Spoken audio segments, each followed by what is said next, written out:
Irmãos. Salmo número 121. Diz assim a preciosa, poderosa palavra de Deus. Salmo 121. Cântico de romagem, versículo 1, diz assim, irmãos. Cântico de romagem. Eleva os olhos para os montes. De onde me virá o socorro? Meu socorro vem do Senhor, que fez o céu e a terra. Ele não permitirá que os teus pés vacilem. Não dormitará aquele que te guarda. É certo que não dormita, nem dorme o guarda de Israel. O Senhor é quem te guarda. O Senhor é a tua sombra à tua direita. De dia não te molestará o sol, nem de noite a lua. O Senhor te guardará de todo mal, guardará a tua alma. O Senhor guardará a tua saída e a tua entrada, desde agora e para sempre. Amém. Oremos. O Senhor nosso Deus, Pai Todo-Poderoso, mais uma vez, Senhor, nos colocamos diante de Ti, porque somos o Teu povo, Pai. Tu és o nosso Deus. E dependemos de Ti, Senhor. Dependemos, Pai, das Tuas promessas. Dependemos, Pai, do Teu poder. Dependemos, Senhor, da Tua sabedoria. Dependemos, Senhor, da Tua eternidade. Dependemos, Pai, da Tua alegria e da Tua paz. Ó Senhor, fala aos nossos corações como Tu tem falado. Abre o nosso entendimento, Deus, para que não só compreendamos a Tua palavra, nosso coração, Senhor, para que possamos confiar na Tua palavra. Em nome do Teu Filho amado Jesus, Deus, nos ajuda a entender o texto dessa noite. Possamos aplicá-lo, Deus, colocá-lo em prática, Deus, na nossa vida, em nome de Jesus. Amém. Irmãos, nós demos início essa manhã a esse grupo de salmos, são chamados salmos de romagem, são salmos de subida, né, salmos de degraus, que é um grupo de salmos que expressa um momento especial em que o povo de Deus, eles peregrinavam em rumo a Jerusalém, saíam dos seus locais, das suas casas, pelo menos uma vez ao ano, para ir para uma das festas, né, uma das festas mais importantes de Jerusalém. Com o fim de adorar a Deus, eles caminhavam para o local do templo. Então, esses salmos ele descreve, como eu expliquei hoje, esse momento especificamente da peregrinação, esse período entre o início e o final da peregrinação, né? O meio da peregrinação. Então, esse salmo está intimamente relacionado a essa ideia de peregrinar, de caminhar rumo ao encontro do nosso Deus. Nós caminhamos para isso. O Salmo 121, ele expressa bem isso. A linguagem dele é moldada por isso, a linguagem de um peregrino. Inclusive, esse salmo ele também é conhecido como Salmo do Peregrino. Tá? Então, nós vamos ver algumas expressões que nos lembram essa ideia da peregrinação, da caminhada ao encontro com o Senhor. Facilmente a gente lembra, por exemplo, do livro Peregrino de Umbânia, né, rumo à cidade celestial, rumo a Jerusalém celestial, para encontrar com o Senhor. É exatamente o que esse salmo vai descrever. O peregrino que caminha para encontrar com seu Deus. Então, esse salmo, irmãos, ele traz uma coisa muito importante à nossa mente. Ele descreve o salmista buscando por auxílio, buscando por ajuda. Onde está a nossa confiança? Nós passamos por dificuldades relacionadas especialmente à nossa própria alma. E de onde vem o nosso socorro? Quem vai nos ajudar? Quem poderá nos ajudar? Quem vai nos auxiliar no período tão terrível, e no mundo tão difícil? Quem vai nos ajudar? Então esse salmo está intimamente relacionado a isso. É importante porque esse salmo vai trazer à nossa mente algo que é fundamental. O nosso socorro ele precisa ser algo sólido. A nossa confiança deve estar posta em algo sólido. O alvo da nossa fé e o alvo da nossa confiança deve ser algo firme. Isso é importante porque o Evangelho se trata disso. O cristianismo se trata disso. A verdade tem essa natureza.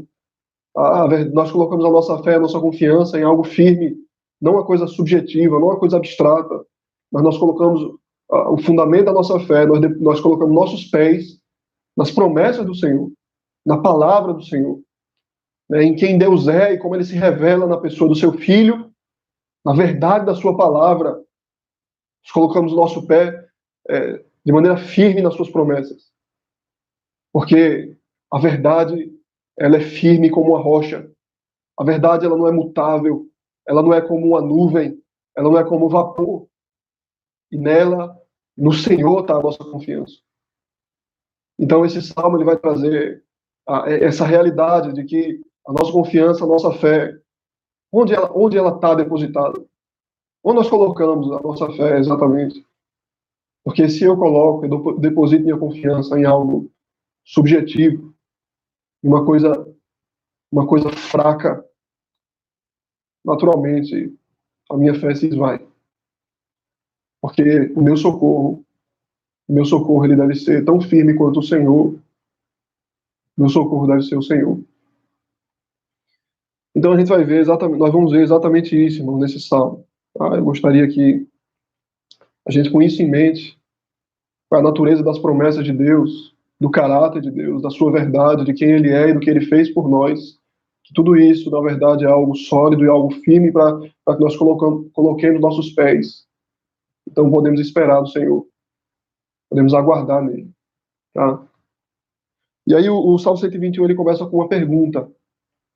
Ela é fundamental para que a gente compreenda qual é a resposta que vai vir. O Salmo ele é uma pergunta e uma resposta. Mais ou menos como acontece com o Salmo 120. O verso 1 diz assim: eleva os olhos para os montes, de onde me virá o socorro? Veja, é interessante compreender exatamente do que o salmista está falando. Imagine que Jerusalém é uma cidade que fica rodeada por montes, né? Existe o próprio templo, ele é edificado sobre um monte, né? O Monte Sião. Tá?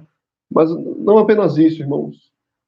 A peregrinação, o caminho do início do lugar onde o salmista estava até o lugar de Jerusalém, naquele tempo, você imagina muitos montes por onde ele passava.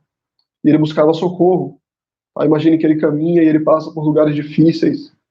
Ele passa pela escuridão, ele passa pelo calor do dia, ele enfrenta malfeitores, ladrões, ele enfrenta a chuva, ele enfrenta as alturas, ele enfrenta profundidades.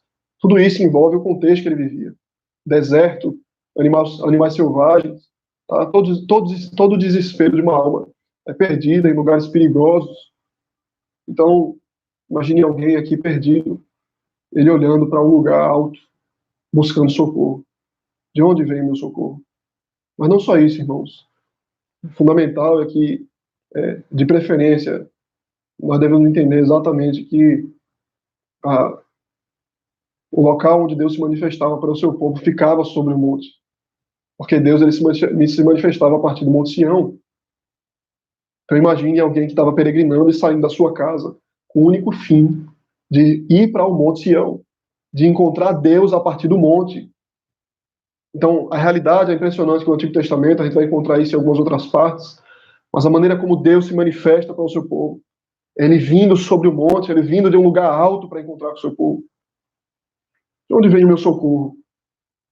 Eu olho para lugares altos, eu olho para o céu, eu olho para fora desse mundo e eu busco a minha salvação. De onde vem o meu socorro? Então ele responde, porque o verso 2 diz assim: o meu socorro vem do Senhor, que fez o céu e a terra. O meu socorro vem do Senhor, que fez o céu e a terra. Olha, irmãos, Deus, ele é o Senhor do seu povo. Mas é impressionante porque o nome do Senhor aqui ele está associado a algo fundamental. Ele é o Criador dos céus e da terra. Isso é importante porque a maneira como eu devo entender como Deus é meu socorro, como Ele é meu salvador. Por que Deus é capaz de me salvar? Por que a minha esperança está tão bem fundamentada nessa realidade? Porque Deus ele é o Criador do céu e da terra. Imagine como é que o Antigo Testamento descreve esse Deus Criador de todas as coisas. Ele é aquele que fez tudo a partir do nada. Ele é aquele que coloca nome nas estrelas. Ele é aquele que, com apenas um estalar dos seus dedos, ele faz o vulcão entrar em erupção. Ele é aquele que coloca limite no mar. Ele é aquele que domina as ondas do mar. Ele é aquele que controla a tempestade a partir da sua voz. Ele é aquele que domina os terremotos. Ele é aquele que dá cabo e dá fim à criação. Ele é aquele que sustenta a criação. Quem é esse Deus, irmãos? Ele é o Deus criador do universo. Isso é maravilhoso nós pensarmos nisso, porque a primeira grande ligação que eu tenho com Deus, a princípio, é que Ele é o meu criador e eu sou criatura dele. Eu fui criado dele. Eu fui criado por ele. Isso é importante, irmãos, porque o mundo, o pensamento secular, o pensamento mundano, ele tenta quebrar essa relação. Porque o homem pecador, o homem que é dominado pelo seu pecado e pela sua arrogância, ele não se vê mais como criatura, ele se vê como criador. O homem arrogante e soberbo, ele deixa de se enxergar como criatura e passa a se enxergar como Deus. Mas não é assim a realidade da nossa vida. Porque eu fui criado por Deus. E se eu fui criado por Deus, eu dependo dele. Eu dependo dele para respirar. Eu dependo dele para me vestir. Eu dependo dele para comer. Eu dependo dele para me sustentar. Eu dependo dele para viver. Ele é tudo para mim, porque ele é o meu criador. Por isso, é fundamental que nós entendamos essa nossa relação com Deus. Ele é o meu criador. Eu sou sua criatura. Por isso, de onde me virá o socorro? Meu socorro vem do Senhor, que fez o céu e a terra.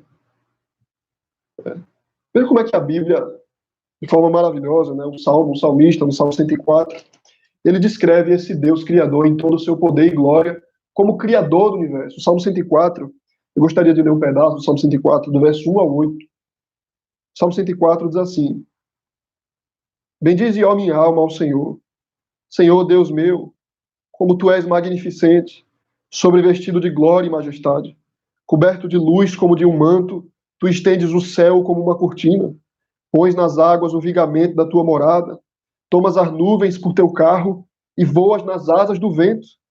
Fazes os teus anjos vento e aos teus ministros labareda de fogo. Lançaste os fundamentos da terra, para que ela não vacile em tempo nenhum. Tomaste o abismo por vestuário e a cobriste.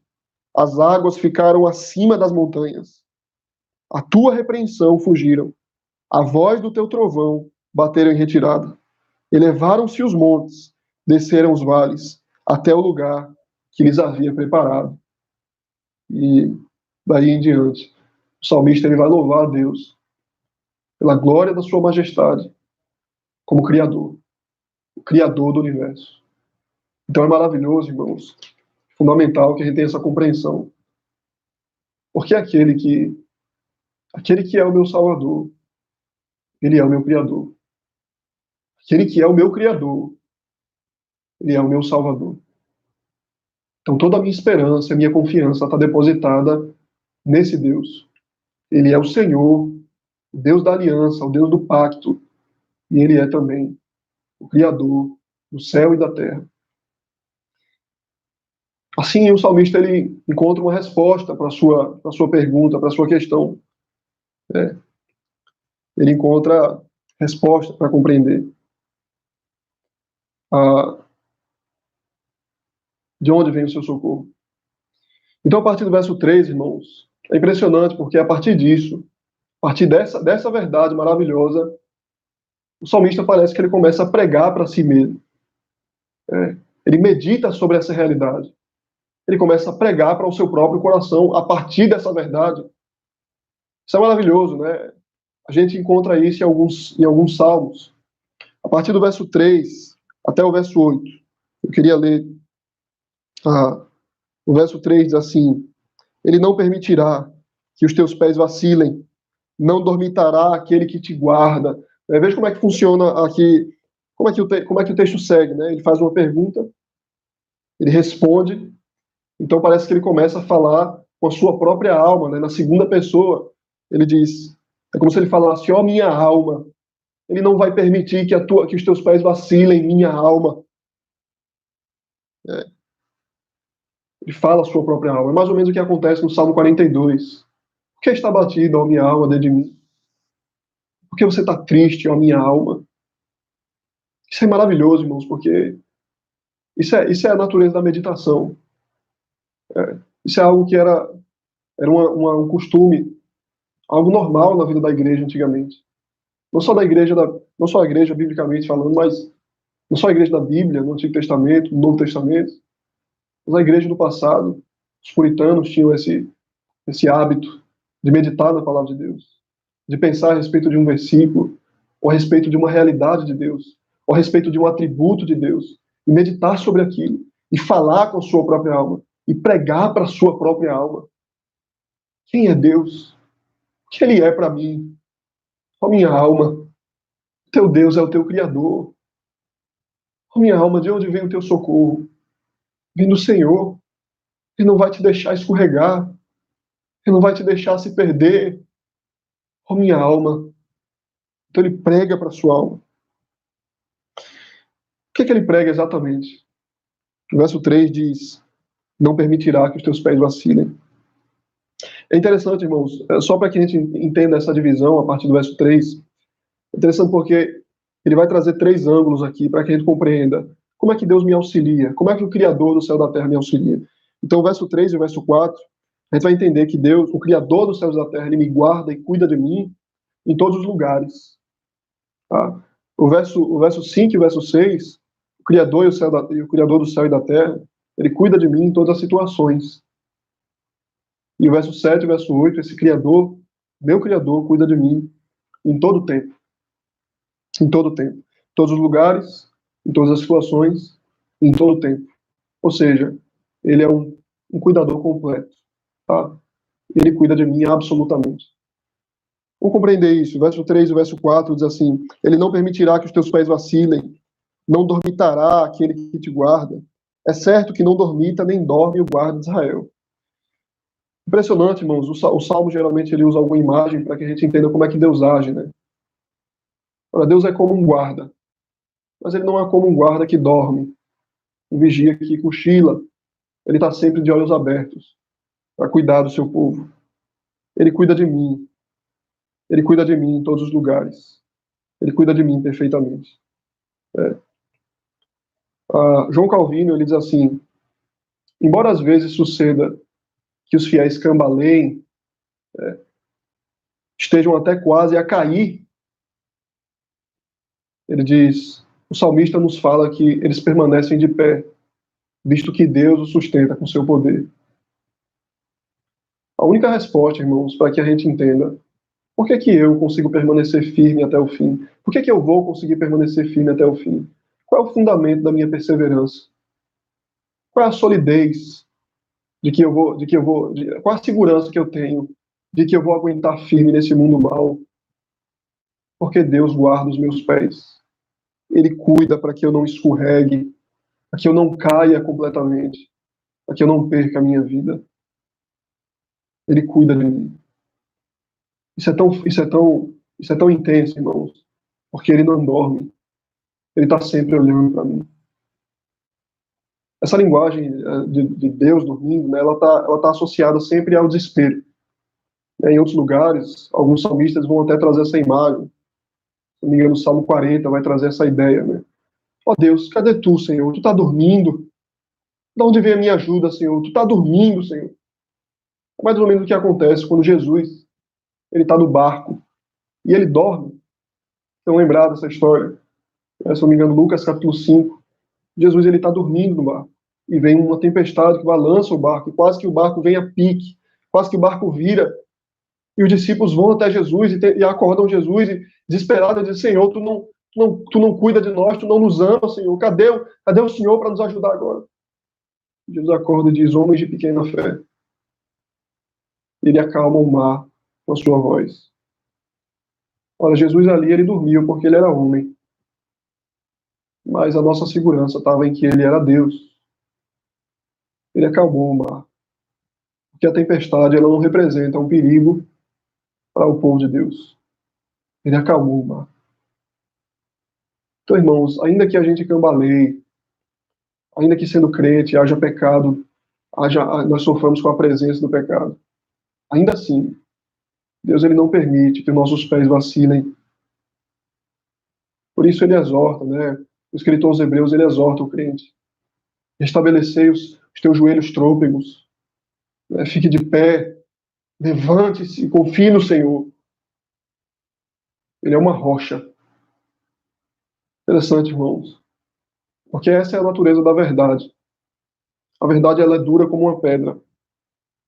É exatamente para que a gente fundamente a nossa casa em cima dela. Não na areia, como acontece com a verdade secular, a verdade relativa e subjetiva desse mundo, mas a verdade que nós cremos é a verdadeira verdade. É aquela que é a rocha que procede da boca de Deus. É nela que nós construímos a nossa casa. É nela que nós colocamos os nossos pés. Por isso, Deus, como um guarda, Ele cuida de nós em todos os lugares. Tá? Em todos os lugares. O verso 5 e o verso 6, ele diz assim: o Senhor é quem te guarda, o Senhor é a tua sombra à tua direita. De dia não te molestará o sol, nem de noite a lua. Veja, é impressionante, irmãos, como é que Deus ele revela a sua intimidade. Isso é tão maravilhoso, porque a visão que o mundo tem a respeito de Deus, quando eles dizem acreditar em Deus, quando as pessoas que não conhecem o Senhor dizem acreditar no Senhor, é sempre a respeito de um Deus distante, é um Deus longe, é um Deus que não é pessoal, é um Deus que não se revela intimamente. Mas a verdade do cristianismo, na verdade do cristianismo, Deus ele é o meu Deus e eu sou o seu povo. Ele está ligado a mim de forma tão íntima, porque ele é como a minha própria sombra. Eu ando e ele me acompanha ali intimamente. Isso é maravilhoso, irmãos, pensar a imagem que o salmista traz aqui. Ele diz assim: é como a tua sombra à tua direita. De dia não te molestará o sol, nem de noite a lua. Nem de noite a lua. De onde vem essa imagem exatamente?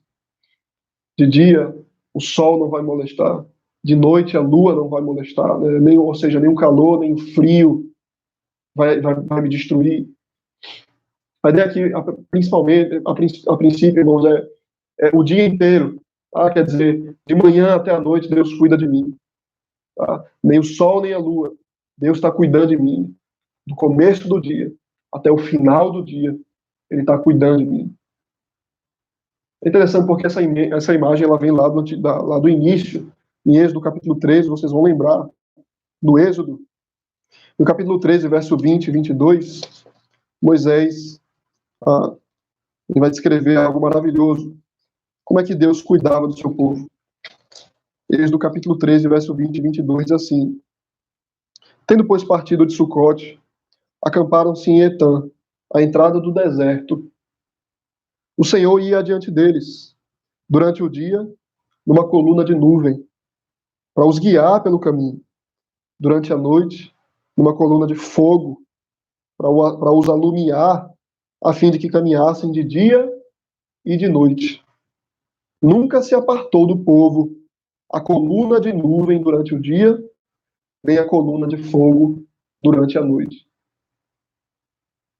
Deus, ele está cuidando do seu povo intimamente, no calor do dia, no frio da noite. Ele cuida de nós. O último texto, né, para que isso fique bem consolidado, porque o profeta Isaías usa essa mesma realidade para profetizar em Isaías capítulo 4, no verso 5 e verso 6, o profeta diz assim: vejam só, criará o Senhor sobre todo o monte de Sião, e sobre todas as suas assembleias uma nuvem de dia, e de fumaça e resplendor de fogo, chamejante de noite. Porque sobre toda a glória se estenderá um dossel e um pavilhão, os quais serão para sombra contra o calor do dia, e para refúgio e esconderijo contra a tempestade e a chuva. Quem é esse? Esse é o nosso Deus Criador, que usa a sua criação em favor do seu povo. Salmo 57 diz assim: ele executa tudo a nosso favor.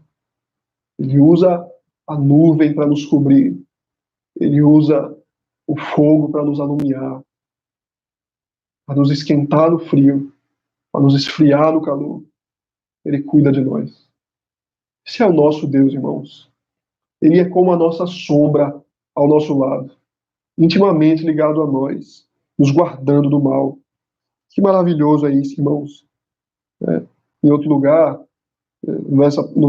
sobre o verso 5, Calvino, mais uma vez, gostaria de ler, ele diz assim, dirigindo-se a cada crente em particular, o salmista reitera, Senhor é o teu guarda, para que ninguém hesitasse em aplicar a si aquilo que pertencia a todo Israel.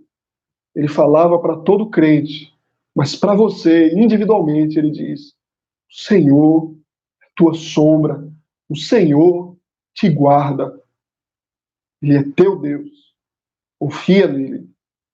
Tá? E aí, irmãos, o verso 7 e o verso 8, ele termina mostrando que Deus, em todo tempo, cuida de nós. Verso 7 e 8, Salmo 121 diz assim, o Senhor te guardará de todo mal, guardará a tua alma. O Senhor guardará a tua saída e a tua entrada, desde agora e para sempre. Vejam, a linguagem aqui é muito profunda, porque ele diz assim, tem muita coisa, né? Ele fala, o Senhor te guardará de todo mal, ou seja, de toda espécie de mal, mas especialmente daquilo que trata da tua alma. Ora, nós sabemos, irmãos, nós somos crentes, Deus é suficiente para nós, mas nós ainda sofremos com a presença do pecado, nós ainda sofremos com a corrupção desse mundo, com a imoralidade, a violência desse mundo. Nós sofremos, isso é real, mas Deus guarda a tua alma. A tua alma. 1 Pedro capítulo 1, o apóstolo Pedro diz que tudo que é suficiente, tudo que é bom para que Deus nos sustente até o fim, Ele nos dá. Ao crente, Ele dá força. Exatamente o que nós vimos no Salmo 120 hoje pela manhã. Muitas vezes, Deus não muda a circunstância, mas Ele muda a nossa perspectiva. Ele nos ajuda a entender que até mesmo aquilo que dói em nós coopera para o bem daqueles que amam a Deus. Tudo coopera para o bem da nossa alma. Tudo coopera para o bem da nossa alma. O nosso corpo se corrompe, mas a nossa alma se renova. Então, irmãos, é fundamental que a gente entenda isso, para que a gente não caia naquela teologia moderna, naquele evangelho moderno podre, tá? Que frustra o coração do crente. De que as promessas de Deus é que a gente não sofra mais nessa vida. Isso não é real. A promessa de Deus é uma cruz para que a gente carregue, mas também força para perseverar até o fim. A força para perseverar até o fim. Certamente nós encontraremos o Senhor. Nós encontraremos o Senhor. Essa é a vida do peregrino. Nós não passamos por um jardim, nós passamos por um deserto. Nós subimos montanhas, mas Deus, Ele dá força para isso. Ele dá força para isso. Essa é a realidade, irmão, dessa caminhada. É interessante porque a linguagem que ele usa, ele diz assim, o Senhor guardará a tua saída e a tua entrada. De onde vem essa linguagem? O que ela significa exatamente? Ela procede de Deuteronômio, capítulo 28, versículo 6, quando Deus ele traz o texto da sua aliança, né? Deuteronômio capítulo 28, verso 6. Deus nos diz assim, vou ler para vocês. Bendito serás ao entrares e bendito ao saíres. Bendito serás ao entrares e bendito ao saíres. Essa é a linguagem da lei. E essa é a linguagem da aliança de Deus. Ou seja, a promessa de Deus, ela flui da sua aliança. Do seu compromisso com Deus em cuidar de nós. Ele fez um pacto com o seu povo. Ele vai cuidar do seu povo. E isso procede de algo que ele falou no passado. Isso é fundamental, irmãos, porque, veja só, os Salmos, ele está encharcado da linguagem da lei. Tá? Os Salmos que foram escritos muito depois, ele tá envolto por essa linguagem Ou seja, porque as promessas, o cumprimento da promessa de Deus, de onde vem isso? Por que Deus faz essa promessa? De onde elas procedem? Ela está fundamentada naquilo que Deus falou no passado. Por isso que ele diz: eu prometi aos seus pais, Abraão, Isaac e Jacó. Exatamente, irmãos, o que acontece com nós hoje. Porque eu sei que Deus, ele cuida de mim e ele vai cuidar de mim até o final. Simplesmente porque Jesus Cristo morreu por mim. Lá no passado, o sangue de Cristo foi derramado. Ele ressuscitou dos mortos e venceu a morte. E agora ele vive. E agora ele diz: coloque a sua fé nisso.